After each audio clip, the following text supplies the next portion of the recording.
The person you are is the reflection of the actions that you have done in your past, and the person you will, it will be a reflection of the actions that you are doing now. So your current action will decide your journey.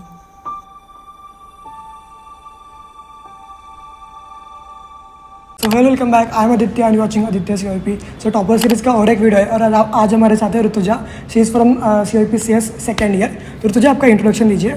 So hello everyone, I am Rutuja Daudpure from COIP Technological University, Computer Engineering, and my CET score was 99.90 percentile और मेरा rank 117 था in CET 2022. आपके percentile according आपके marks कितने थे?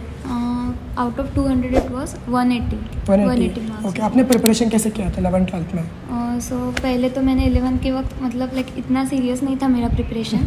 So after जैसे 12th हुआ, क्योंकि उस वक्त कोविड था तो सब कुछ बंद था, ट्यूशन्स वगैरह ऑनलाइन चालू था. ऑफलाइन कोचिंग सारे बंद थे? हाँ, सारे बंद थे. सो 12th के वक्त मैंने टेक्स्ट बुक मतलब मेरे बोर्ड्स के ट्यूशन थे तो अकॉर्डिंगली मैंने तब ऐसा किया कि तब टेक्स्ट बुक ही थरोली रेफ़र किया ताकि मुझे बाद में इतना टेक्स्ट बुक पे ध्यान ना देना पड़े, मैं सिर्फ MCQ सॉल्विंग पे फोकस कर सकूँ.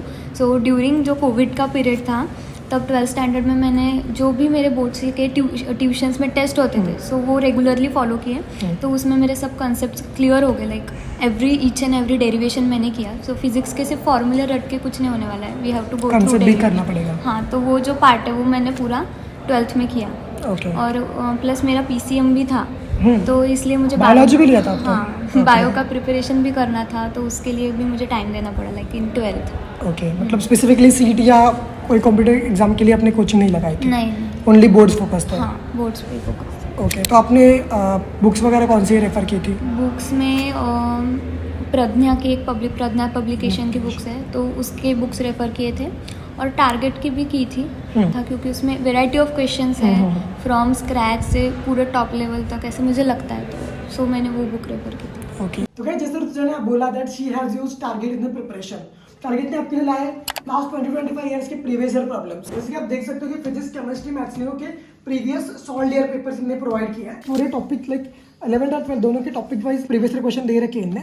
और तो one more highlight like last year का शिफ्ट था 2023 केमिस्ट्री CET का, तो इसमें शिफ्ट वाइज डिफिकल्टी लेवल में दी है और यहाँ पे चैप्टर वाइज कितने क्वेश्चन आए थे ये भी यहाँ पे डिटेल में दिया गया है. विद क्वेश्चन यहाँ पे आप देख सकते हो डिटेल सॉल्यूशन में आपको दिया गया है हर एक क्वेश्चन का. Just to enhance your MSc CET score आपको जरूर से इन बुक का रेफरेंस लेना चाहिए. इसमें सब कुछ कंटेंट आपको जो चाहिए प्रीवियस ईयर का सब कुछ गिवन है. लाइक जो भी लिंक मेरे डिस्क्रिप्शन में दिए गए हैं वहाँ से लाइक परचेस करते हो यूजिंग द कोड आदित्य 40 तो आपको 40% तक का डिस्काउंट मिल सकता है. तो आप जरूर से इन बुक को चेकआउट करना, डिस्क्रिप्शन में मैंने लिंक दे रखी है. तो अभी वीडियो कंटिन्यू करते हैं. तो आपने मतलब एवरेजली दिन में कितना घंटे आप पढ़ाई करते थे? डिपेंड्स कि मतलब मूड कैसा है. अभी अगर वैसे अप्रॉक्स 12 घंटे तो हो ही जाते थे. 12 घंटे पर डे. हाँ, और आपको स्लीपी फील नहीं होता था लाइक विंटर्स के दिनों में? हाँ, तो अगर वैसे हुआ तो फिर फ्रेश होके आ जाना यार, फ्रेंड्स के साथ जाना. तो ऐसा नहीं था कि प्रिपरेशन कर रही हूँ तो कुछ नहीं, मूवीज भी देखती थी, सब करती थी, एंजॉय भी चालू था और पढ़ाई भी चालू भी, दोनों भी साथ में. ओके, मतलब ऐसे भी डाउट्स आते हैं बहुत कि लाइक पूरा स्लिप साइकिल बहुत अच्छी है, पढ़ाई भी कर रहे हैं, ठीक है, ब्रेक्स भी ले रहे हैं, योगा भी कर रहे हैं, फिर भी दिन में मतलब बहुत लाइक क्लमजीनेस आता है, प्रोक्रेस्टिनेशन बहुत फील होता है. उसके लिए क्या बोलना चाहोगे? तो अगर स्लीपीनेस आ रहा है वो आपको तो सबसे पहले तो कंट्रोल होना ज़रूरी है. लाइक अगर आप मोबाइल अगर हमें देखना है तो हम वी कैन कंट्रोल कि इतना पोर्शन करूँगी उसके बाद में देखूँगी. तो ये सेल्फ कंट्रोल तो होना ही चाहिए. अब कभी भी हमें कौन सी भी एग्ज़ाम की प्रिपरेशन करनी हो तो वो एक ज़रूरी है. और अगर एक दिन हमारा मूड बन जाए कि नहीं पढ़ते चलो तो we can skip one day, इससे कुछ इतना इम्पैक्ट नहीं पड़ने वाला है, लेकिन उसकी मेहनत हम दूसरे दिन और दुगनी कर सकते हैं. सो ये स्ट्रैटेजी हम अपने हिसाब से, अगर कोई वो पाथ फॉलो कर रहा है तो कंपलसरी नहीं है मैं उसके जैसा ही करूँ. मैं अपने हिसाब से मैनेज कर सकती हूँ कि मुझे मेरा स्केड्यूल आज ये होना चाहिए, आज मैंने ये टॉपिक कवर किया है तो इसके PYQ मैं आज नहीं कर पा रही हूँ तो मैं 2 दिन बाद करूँगी ताकि वो टॉपिक फिर से रिवाइज हो सके. ओके, मतलब आप एक प्रॉपर शेड्यूल बनाते थे देन आप स्टडी करते थे थ्रू आउट द. ठीक है, स्पेशली अपना केस अगर अपन ने इमेजिन किया, अपन ने सब कुछ ऑनलाइन प्रिपेयर किया था, ठीक है, तो उस टाइम में आपका मोबाइल डिस्ट्रैक्शन कैसे आपने हटाया था? तो मोबाइल डिस्ट्रैक्शन मुझे अच्छा लगता है कि मुझे उतना मोबाइल डिस्ट्रैक्शन था नहीं. अगर मेरे पास मोबाइल यहाँ है तो मैं उतना कंट्रोल कर सकती थी कि मैं ना देखूँ. तो मेरा ये पोर्शन है, ये होने के बाद मैं ये देखूंगी। तो लाइक ये लालच होता है कि मुझे ये कंप्लीट करना है, कुछ तो अचीवमेंट मिलता हाँ, है। फिर ये अचीवमेंट होने के बाद मुझे जो जिससे हैप्पीनेस मिलती है फिर मैं वो करूँगी। आपको डोपामिन उस चीज़ से मिलता था। तो फिर जब वो कवर हो जाए तभी मैं मोबाइल देखूंगी, ऐसा कुछ। या फिर कुछ भी करना है, बाहर जाना है फ्रेंड्स के साथ, तो इतना होने के बाद ही जाऊंगी। लाइक ऐसा जो पोर्शन मैंने डिसाइड किया कि क्या इतना है, कंप्लीट हाँ, करूंगा, exactly. उसके बाद ही बाहर जाऊंगा, वरना उठूंगा ही नहीं। हाँ हाँ exactly. ठीक है। आपका लास्ट मंथ का क्या स्ट्रैटेजी था? आपने लास्ट मंथ में कैसे प्रिपेयर किया था? तो मैंने तो पहले बोर्ड्स, जब तक 12th HSC बोर्ड्स का एग्ज़ाम होने का था तब तक पहले पूरा फोकस मेरा बोर्ड्स पे था। उसमें सभी किया था मैंने। और फिर जब मेरा टेक्स्ट बुक वहाँ तक थॉरोली हो चुका था, अब मेरा था सिर्फ MCQ प्रैक्टिस करनी है। और अगर मैं कौन से टॉपिक पे लाइक बैठी हूँ, अभी मुझे इसके PYQ सॉल्व करना है, एट द सेम टाइम मैं सभी सोर्सेज लेके बैठती थी, गूगल हो या कोई भी PYQ हो। सो एट द सेम टाइम मुझे एक क्वेश्चन के हिसाब से 10 क्वेश्चन पता चलते थे कि कैसे आ सकता है। सो एट द सेम टाइम मुझे लाइक सभी इसका आइडिया आ जाता था कि कैसे क्वेश्चन पूछ सकते हैं, इस हिसाब से मैं करती थी। पहले तो मैंने 12th तक पूरा फोकस मेरा बोर्ड्स पे था, तब था दिमाग में कि CET तो देना है। तो मैंने सोचा कि बोर्ड्स तक क्यों ना मैं टेक्स्ट बुक इतने अच्छे से करूँ ताकि मुझे 12 के बाद टेक्स्ट बुक का हाथ ही ना लगाना पड़े, क्योंकि मैंने मैथ्स का जो टेक्स्ट बुक है उसको CET के बाद हाथ लगाया नहीं है। मेरे बोर्ड्स के जो ट्यूशन के सर थे उन्होंने इतना अच्छे से करके लिया है मेरा बोर्ड्स का वो मैथ्स का। सो वहाँ तक तो मुझे कुछ ज़रूरत नहीं पड़ी। फिर जैसे मैंने MCQ सॉल्व करना चालू किया तो मुझे समझा कि लाइक वो जो मैंने बोर्ड्स के लिए प्रिपेयर किया था वो लाइक वेस्ट नहीं गया।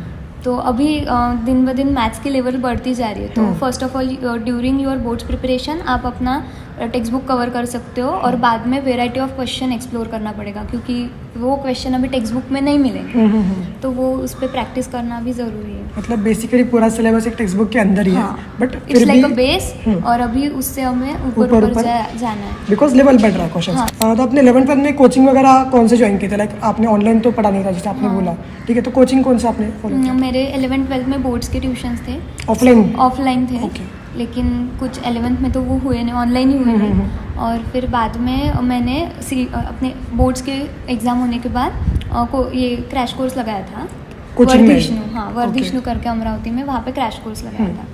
सो वहाँ पे मेरी बहुत क्वेश्चन प्रैक्टिस हुई। लाइक अगर हम test series is most important, because CET is all about practice. क्योंकि टाइम कम है, क्वेश्चन ज़्यादा है, तो कुछ क्वेश्चन ऐसे होने चाहिए जिसके आंसर आपको पहले से ही पता है, वो प्रैक्टिस से ही आने वाला है। लाइक कुछ प्रीवियस ईयर क्वेश्चन भी रहते हैं जो रिपीट होते रहते हैं, उसके आंसर अगर मुझे पहले से पता है, मेरा टाइम बच रहा है, I can give that time to another question. तो इस हिसाब से वो प्रैक्टिस करना बहुत ज़रूरी है। मॉक टेस्ट इज़ मस्ट, वो तो देना है। मतलब मॉक टेस्ट की वजह से आई कैन से मेरा स्कोर इतना इम्प्रूव हुआ। अबाउट मैंने 18 मॉक टेस्ट दिए थे, क्योंकि मेरा इतना MCQ प्रिपरेशन हुआ ही नहीं था ना ड्यूरिंग 11th-12th। सो मुझे वो देना ज़रूरी था।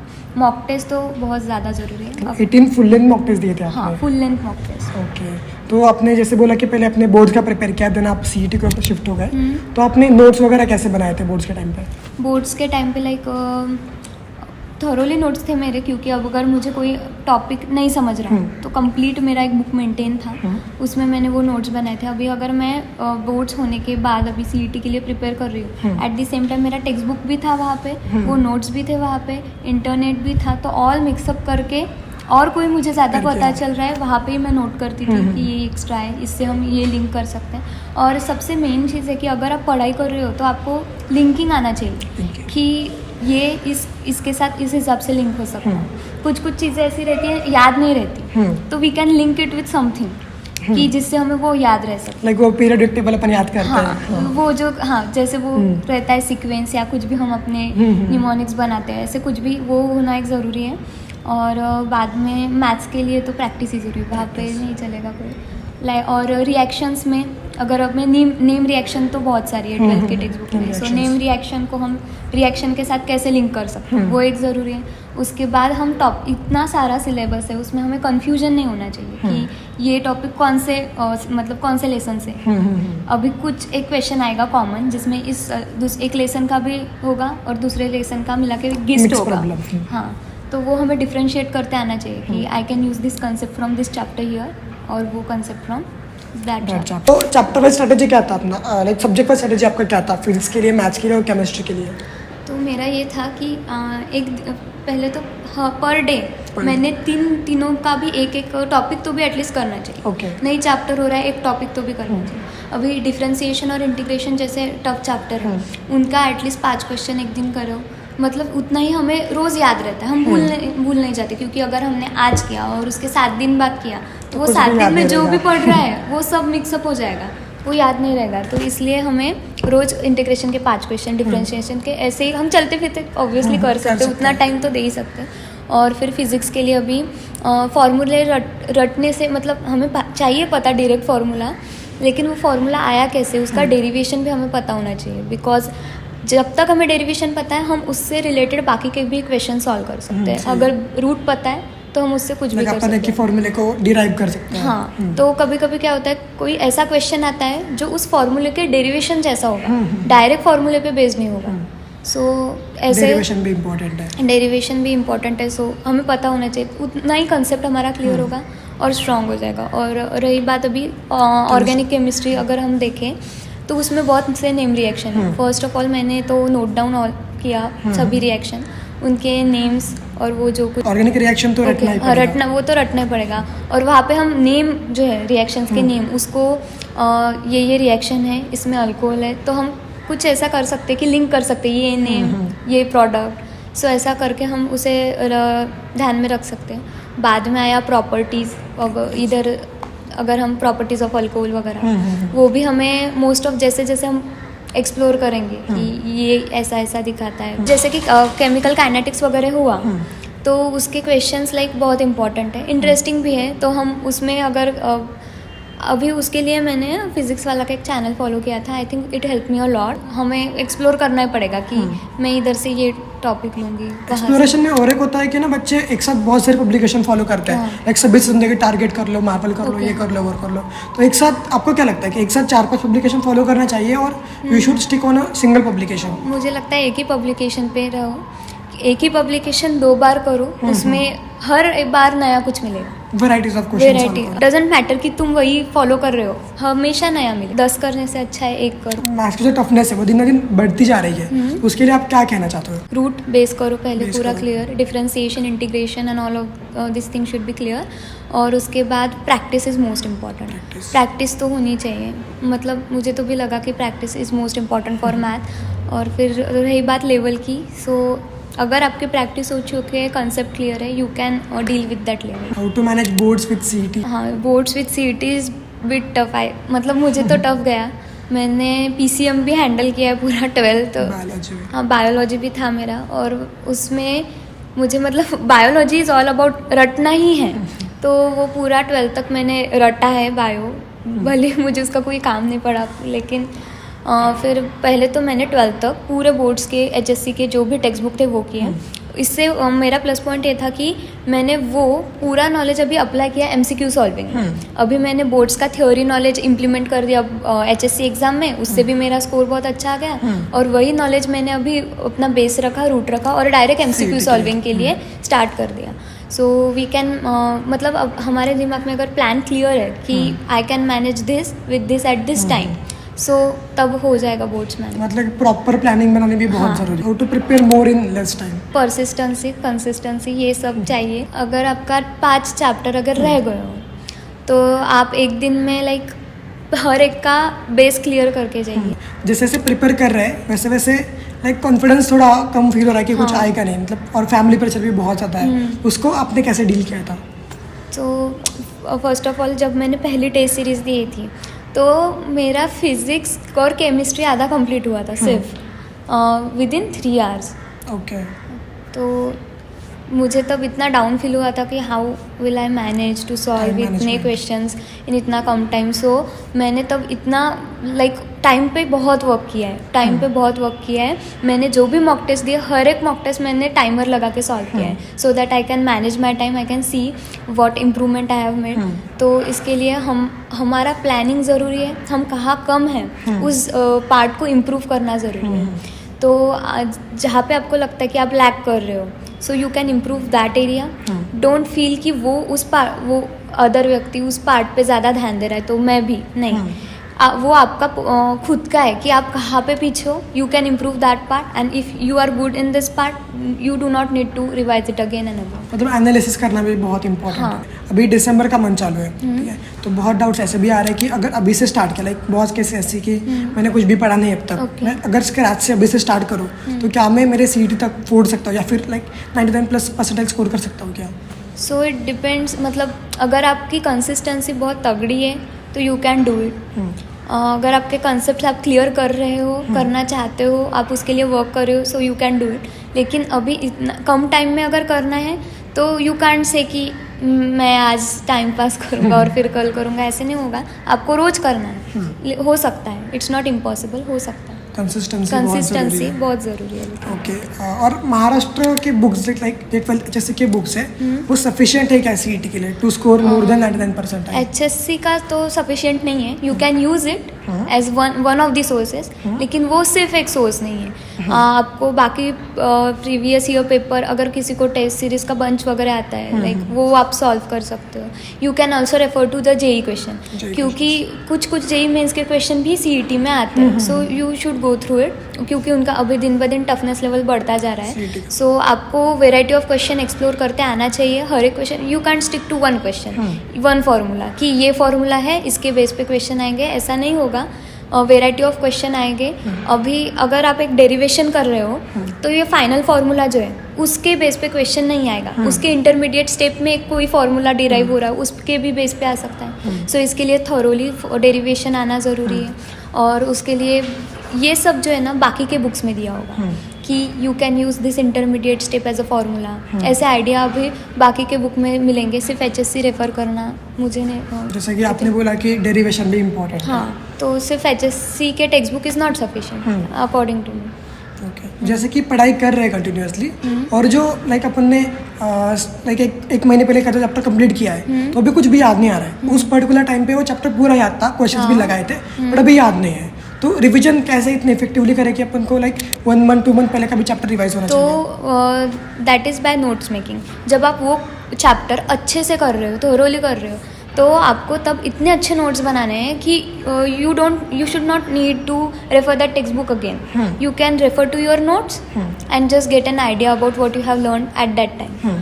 तो इससे हमारा आ जाएगा. लाइक नोट्स ही इतने तगड़े होने चाहिए कि मैं अगर आज पढ़ रही हूँ तो वो 2 पन्ने के नोट्स पढ़ के मुझे वो पूरा चैप्टर याद होना चाहिए. शॉर्ट नोट, एकदम short notes. Okay. How to overcome problem of forgetting something like after revision? हाँ, after revision so it's again by doing revision. वो तो होगा ही एक. आफ्टर अगर आप इंटीग्रेशन के फॉर्मूले, उसमें बहुत कन्फ्यूजन हो रहा है, तो एज आई सेड कि आपको रोज़ 5-5 क्वेश्चन प्रैक्टिस करनी चाहिए. अगर आप रोज़ उसका कर रहे हो, कुछ अगर एक पार्ट आप फिर से भूल रहे हो और रोज़ थोड़ा ना थोड़ा उसका देख रहे हो, तो आप इतने जल्दी नहीं भूलोगे. लाइक थोड़ा वो आप पे डिपेंड करता है कि मेरा कौन सा पार्ट वीक है. I can revise it after 2 or 3 days. Then I can do it for 3 and 4 days. I can increase the gap and can see if there is an improvement or not. इतना सारा syllabus है तो revision इसका एक साथ कैसे करेंगे अपन? Revision it depends कि तुम्हारा स्केड्यूल होना चाहिए. ये हफ्ते में मेरा फिजिक्स का 5 चैप्टर होना चाहिए, अगले हफ्ते में नेक्स्ट 5, तो ये 5 मिला के 10 हो गए. तो नेक्स्ट वीक में मैं 2 चैप्टर लूँगी. तो एक वीक में मैं फिर से 10 चैप्टर कवर करूँगी. ओके. तो like this I can say कि हम उसको पहले सिंगल देन ग्रुपिंग ऐसा करके फिर फुल लेंथ मॉक टेस्ट तक पहुंच जाए, फिर हो जाएगा सर. ओके. और अब ड्रॉपर्स के लिए कुछ कहना चाहोगे? ड्रॉपर स्ट्रैटेजी कि मैंने एक बार CET दिया है, अभी अच्छे मार्क्स नहीं आए, सो ड्रॉप कर लिया, पर अब भी कॉन्फिडेंस नहीं है कि अच्छे मार्क्स आएंगे या नहीं, तो ड्रॉपर्स के लिए क्या स्ट्रैटेजी रहेगी? और उनको लाइक बोर्ड्स भी देना नहीं है. हाँ, तो since you do not need to give boards, ये एक आपका एडवांटेज है, प्लस पॉइंट है. सो ये जो बोर्ड्स के लिए बच्चे टाइम लगाते हैं, that time you can use again for your CET preparation. और ऐसा नहीं है कि हो नहीं सकता है. आपने एक बार किया है कि फेथ इन योर सेल्फ, फिर से होगा, क्योंकि आपके पास अभी आप you are not starting from scratch. आपके पास बहुत नॉलेज है, 1 साल का एक्सपीरियंस है. You can use that experience and can overcome all the hurdles. ऐसा मुझे. नाउ द नेक्स्ट क्वेश्चन की सजेशंस क्या देना चाहोगे जूनियर्स के लिए, मैसेज जो आपको इंपॉर्टेंट लगता है 2024 एस्पिरेंट्स के लिए? तो सबसे पहले तो अगर हम इस स्टेज पे लाइफ के that we want a nice college and this is a crucial time of your life, so you have to give all of your focus, all of your time on this. आपको पढ़ाई करनी है और उसके बाद इसका मतलब ये नहीं है कि आपको शेल में रहना है. लाइक यू कैन एक्सप्लोर बाहर का things, you can go with friends, you can hang out, you can watch movies, लेकिन इसके साथ में आपको पढ़ाई भी करनी है. तो सिर्फ फ्रेंड्स के साथ घूमेंगे तो ऐसा नहीं चलेगा. You have to do both. तो मैंने तो दोनों भी किया है. After that self control is necessary, जैसे कि मैंने पहले भी बोला था, क्योंकि सोशल मीडिया हैंडल्स वगैरह वगैरह इससे डिस्ट्रैक्शन होता है. सो यू शुड कीप, देखना नहीं है ऐसा नहीं है, यू शुड कीप लिमिट कि मैं इतना देखने के बाद पढ़ूंगी फिर से देखूंगी. सेल्फ कंट्रोल तो होना ज़रूरी है. बहुत से लोग होते हैं कि वो डायरेक्ट इंस्टा अकाउंट डिलीट ही कर डालेंगे ऐसा वगैरह. मेरा इंस्टा अकाउंट था, मैं उस पर भी थी. So you have to just keep control, give your time and use all of the knowledge that you have gain through this 2 years. And आपने जो भी गेन किया है वो आपका इम्प्लीमेंट करो पेपर में. पेपर अच्छा ही जाने वाला है. So all the best to all of the aspirants. Thank you so much Rutuja interview के लिए. होपफुली मतलब ये वीडियो काफ़ी लाइक हेल्पफुल तो रहेगा. Like it will help juniors to get their dream college. Don't know उनका ड्रीम कॉलेज कौन सा है, बट जो भी आप जल्दी अचीव कर लेंगे. So thank you so much Rutuja for this thank you video. Aditya.